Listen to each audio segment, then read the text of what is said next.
What did the Israeli Prime Minister say, and where do we go from here?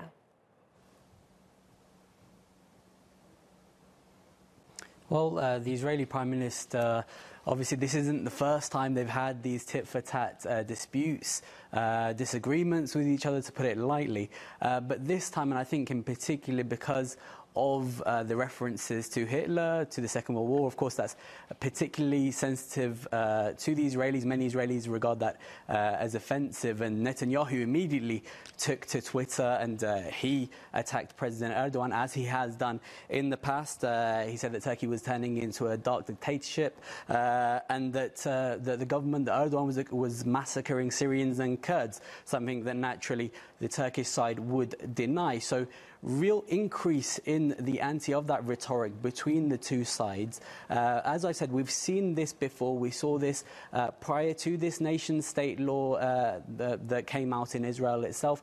We saw it, for example, when the Americans decided to move their embassy to Jerusalem. That led to disputes, and then that led to them protests in Gaza, and then eventual deaths of some of those Palestinian protesters, some from the Israeli side, the Israelis killing some of those Palestinian protesters, which then led to criticism by President Erdogan of the Israelis. So like I say, this is not the first time, and yet despite the increase in the harsh tone of the rhetoric between the two sides, trade does continue. Yes, the ambassadors have been removed from both countries, but the trade is still there, and there are still diplomatic relations between the two.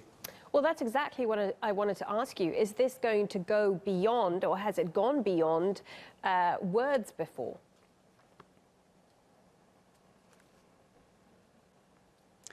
Well, it's never gone beyond, well, words, if we're including into those words the issues of, for example, removing ambassadors and breaking off relations. You've got to remember that, of course, Turkey was the first Muslim-majority country, or one of the first to recognize Israel, and relations have been good in the past. And yet, over recent years, and especially since 2010, since the Mavi Marmara incident, when Turkish civilians, some of the Turkish aid workers, were on a flotilla to Gaza and were killed by Israel. Since then, we've seen a real downturn in relations between the two sides. Yes, there have been moments where they've kind of decided to put those past disagreements behind them, and yet, because of events on the ground in the occupied territories, in Israel, we've seen a return to the problems between the two sides. But like I say, for the moment, and most likely this will stay within the context, within the arena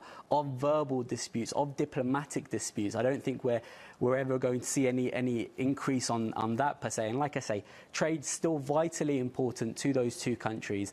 And on that front, at least, Israel and Turkey are still trade allies.